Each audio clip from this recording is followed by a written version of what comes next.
12월 월상 예배를 하나님께 드리고 있습니다. 이 시간 하나님께서 우리에게 주시는 말씀 요한계시록 3장 7절부터 13절 말씀 우리가 함께 읽었습니다. 이 말씀은 참 유명한 말씀이죠. 빌라델비아 교회에 대한 그런 말씀입니다. 성경에 요한계시록 2장 3장에 걸쳐서 7교회의 이야기가 나옵니다. 에서버두 사빌라, 에베소서 교회부터 시작해서 이 라오디게아 교회까지 7교회에 대해서 말씀을 하고 있는데 그 7교회는 오늘날 모든 교회들을 다 총칭하는 것이라 말할 수가 있어요. 그래서 각 여러 특징 있는 교회들이 있다 하는 것이죠. 그런데 그 여러 교회들 중에 칭찬받은 교회, 책망받지 않고 칭찬만 받은 교회가 두 교회가 있습니다. 소모나 교회와 빌라델비아 교회죠. 그래서 우리가 오늘 이 칭찬받은 빌라델비아 교회에 대한 말씀을 읽었습니다. 이 빌라델비아라는 도시를 우리가 이해할 필요가 있는데, 빌라델비아는 지금 이제 소아시아의 한 도시인데 아주 지진이 많이 일어났던 그러한 도시입니다. 그래서 AD 17년에 아주 큰 대지진이 일어나서 원래 이곳이 포도 같은 게 많이 나가지고 아주 비옥한 그런 땅이었는데 지진이 크게 일어났고 그 뒤에도 뭐 화산재로 덮이고 또 크고 작은 지진들이 계속 일어나다 보니까 여기는 이제 척박한 데로 변했고 그래서 빌라델비아에 사는 사람들은 좀 가난하고 어렵게 살아가는 것이죠. 이제 그런 곳에 교회가 서 있는 것입니다. 빌라델비아 교회가.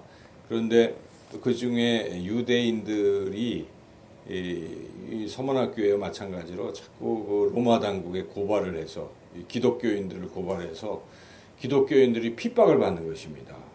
로마 당국에 끌려가서 뭐 고통을 당하기도 하고 그러니까 교회가 아주 또 작아요. 빌라델비아 교회가 작고 그런데 뭐 환경이 아주 가난하고 그리고 핍박도 심하고 이러한 교회의 모습인 것이죠. 그래서 한마디로 이 교회는 여기 오늘 본문에 보면은 8절에 작은 능력을 가지고서도 이렇게 표현이 되어 있죠. 작은 교회. 소위 작은 교회를 말하는 것입니다. 오늘날 한국 교회가 상당히 많은 교회들이 수만 교회가 있다고 하는데 한 80% 이상은 작은 교회입니다. 작은 교회들이고 일부 이제 대형 교회들이 눈에 띄는 것이고 대부분의 한국 교회는 아주 작은 소위 개척 교회가 80% 이상이 되는 것이죠. 이런 많은 그런 교회들 같은 교회가 이 빌라델비아 교회입니다. 그래서 이 빌라델비아 교회는 크기도 작고 별 영향력이 없습니다. 빌라델비아 교회가 뭘 한다고 해서 세상이 놀라지도 않고 또 세상에 어떤 영향도 받지 않는 아주 작은 교회인 것이죠. 그런 작은 교회인데 뜻밖에도 세상 사람들이 보는 것과는 달리 오늘 이 말씀은 이 빌라델비아 교회가 하나님의 칭찬을 받았다는 사실입니다. 우리가 이 말씀을 또 서머나 교회도 또 아주 작은 교회예요. 그래서 이 말씀을 보면 세상 사람들이 보는 기준과 하나님이 보시는 기준은 다르다는 것입니다. 지금도 한국교회를 바라보시면서 하나님께서 어떻게 생각하실까 하는 것은 우리가 생각하는 것과는 다를 수 있다 하는 것입니다. 세상 사람들은 교회가 크고 영향력이 크면 다 관심이 집중되고 거기서 어떤 일이 일어나는가 또 거기를 부러워하고 그 교회를 나가고 그 교회 교인인 것을 자랑하고 남들 앞에서 나는 이런 교회 다닙니다.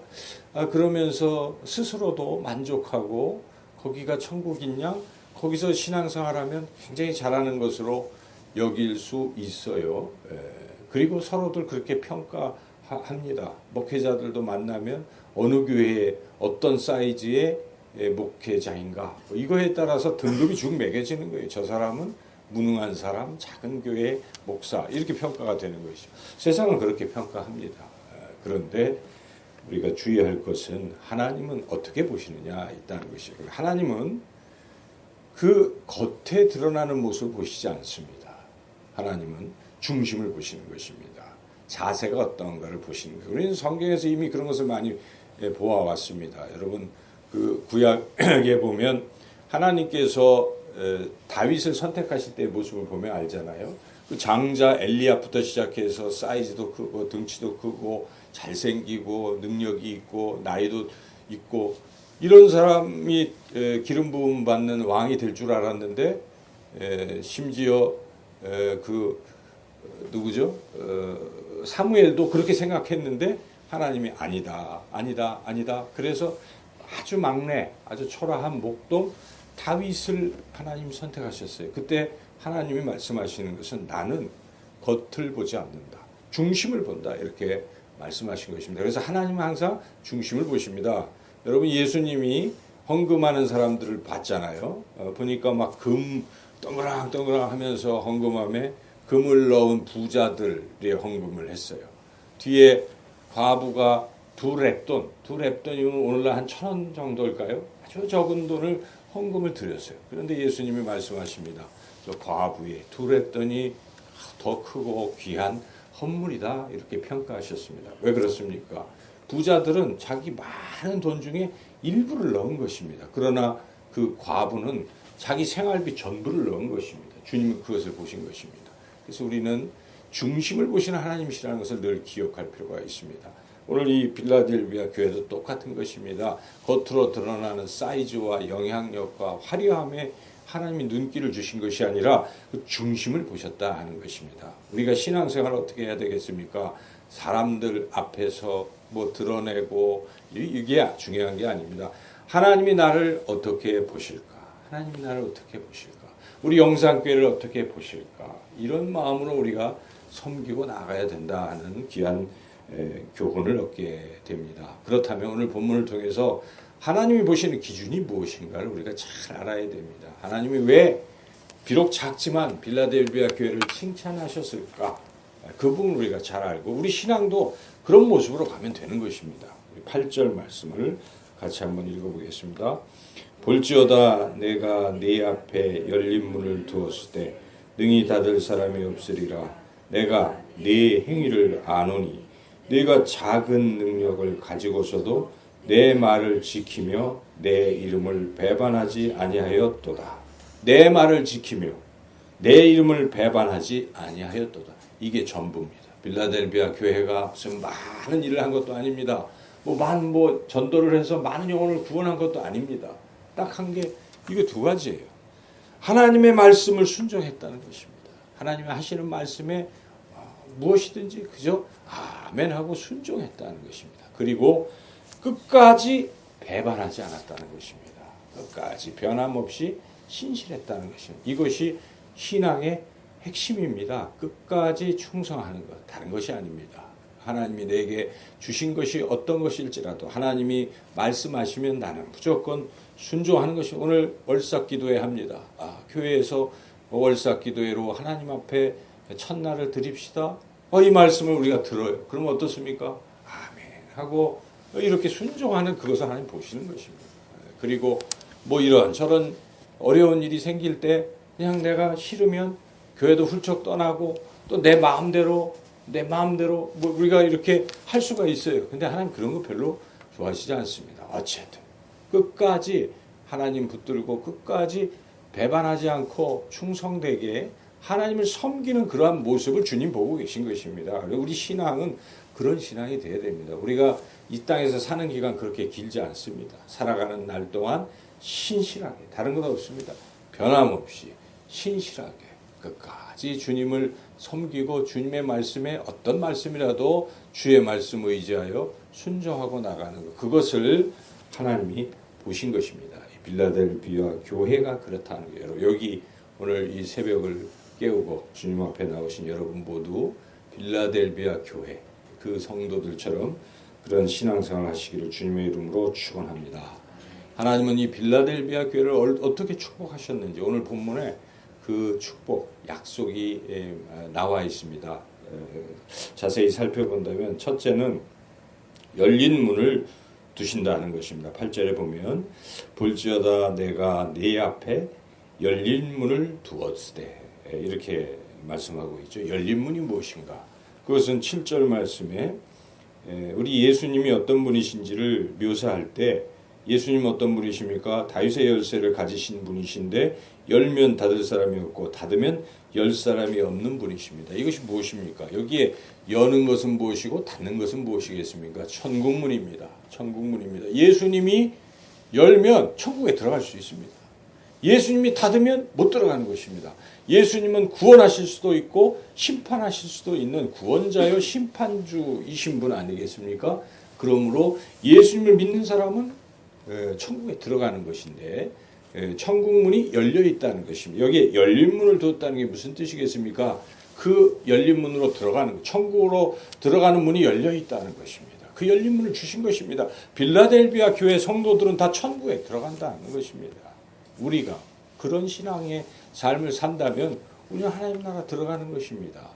그래서 이러한 복을 하나님께서 빌라델비아 교회에 약속하셨다. 또 이제 또 빌라델비아 교회에게는 궁극적으로는 열린 문을 통해서 천국에 들어가지만 이 땅에 살아가는 동안도 하나님이 지켜주시겠다는 것입니다. 그것이 9절 10절 말씀이죠. 이기게 하시겠다는 것입니다. 특별히 10절을 같이 한번 읽어보겠습니다. 내가 나의 인내의 말씀을 지켰은즉 내가 또한 너를 지켜 시험의 때를 면하게 하리니 이는 장차 온 세상이 임하여 땅에 거하는 자들을 시험할 때라. 인내의 말씀을 지켰다. 그렇게 하나님 말씀 참 힘들고 어렵지만은 끝까지 지킨 것입니다. 배신하지 않고 끝까지 신실하게 네가 지키니까. 하나님 뭐라고 하십니까? 나도 너를 지키겠다는 것입니다. 여러분 그 신앙이 그런 것입니다. 우리가 하나님을 사랑하잖아요. 하나님 우리를 더 사랑하십니다. 우리가 하나님을 존귀히 여기잖아요. 하나님 우리를 더 존귀히 여기는 것입니다. 그러나 우리가 하나님을 사랑하지 않고 하나님을 사랑하지 않는 하나님 말씀을 불순종하고 지키지 않는 것을 말하는 것이죠. 그리고 우리가 하나님을 우습게 여기는 것은 하나님을 경외하지 않는 것입니다. 교회 와서도 그저 우리 큰 소리 내고 막 이러는 거 하나님 경외하지 않는 것입니다. 참 안타까운 모습. 교회에서 하나님 앞에서 늘 겸손하고 이런 모습이 필요한데 그렇게 하는 것 안 되는 것이죠. 그렇게 이렇게 하나님 말씀을 신실하게 지키는 그러한 사람, 그러한 빌라델비아 교회를 하나님이 지켜주셔서 지금 환란이 있지 않습니까? 빌라델비아 교회가. 그런데 그것보다 더 큰 환란이 또 온다는 것입니다. 말세가 오는 것이죠. 예수님이 재림하실 때에는 심판이 있습니다. 그때 이 빌라델비아 교회는 지켜주시겠다는 것입니다. 그 시험을 면하게 하시겠다. 그런 말씀이고, 그리고 빌라델비아 교회를 괴롭혔던 유대인들 여기에 있는 이렇게 사탄의 회당 9절에 보니까 이런 자들의 무릎을 꿇어서 네 발 앞에 절하게 하고 내가 너를 사랑한 줄 알게 할 것이다. 여러분 신앙생활할 때 하나님이 인정받게 될 때가 있습니다. 지금은 우리가 세상 사람들의 판단과 또 교회에서도 몰라요. 그냥 누가 알고 있는지도 모르고 그냥 그렇게 막 엉켜 있지만 때가 되면 하나님이 네가 알곡이고 내가 너를 사랑했노라라고 선언할 때가 있는 것입니다. 그래서 우리가 할 일은 다른 게 아닙니다. 오직 하나님 말씀에 순종하고 그리고 그 끝까지 하나님을 따라가는 이 신앙을 지키는 것이 중요한 것이죠. 신실하게 변함없이. 그러면 나중에 하나님이 다 평가해 주시고 판단해 주신다 하는 것이 이제 귀한 약속이죠. 그리고 아주 귀한 약속이 12절에 또 나오는데요. 성전의 기둥이 되게 하겠다. 기둥에 이름을 새겨주시겠다. 이런 말씀인데요. 12절 같이 읽어보겠습니다. 이기는 자는 내 하나님 성전의 기둥이 되게 하리니 그가 결코 다시 나가지 아니하리라. 내가 하나님의 이름과 하나님의 성 곧 하늘에서 내 하나님께로부터 내려오는 새 예루살렘의 이름과 나의 새 이름을 그의 위에 기록하리라. 성전의 기둥이 되게 하겠다. 이 솔로몬이 성전을 세울 때 두 기둥이 있지 않았습니까? 야긴과 보아스라는 기둥이 있었어요. 그렇죠? 그것은 이 성전의 이제 핵심이고 그런 것이고, 그리고 그 기둥은 의미는 하나님이 함께 하시겠다는 그런 또 내용이거든요. 그 기둥에. 그래서 하나님이 함께 하시겠다는 그런 의미고, 지키시겠다, 보호하시겠다. 기둥이, 성전의 기둥이 된다는 것은 영광스러운 일도 있고, 하나님이 함께 하셔서 지키고 세우시고 보존하시겠다. 이러한 약속이고, 거기에 이름을 새기겠다, 함께 하시겠다는 뜻이죠. 그러니까 저는 이 말씀을 보면서 우리가 비록 작지만 빌라델비아 교회같이 그렇게 끝까지 신실하게 변함없이 주님의 말씀 따라서 나아간다면 주님께서 우리와 함께 하시고 우리를 세워주시고 우리를 지켜주시고 영원히 보존하실 것이다 하는 확신이 들었습니다. 그래서 여러분, 이 실망되는 일도 있고 맥이 빠지는 일도 있고 그렇잖아요. 교회 신앙생활 하다 보면 이런저런 사건 속에서 참 뭐 그런 탄식이 절로 나올 때도 있어요. 그렇지만 저는 이 말씀을 보면서 큰 위로를 얻었어요.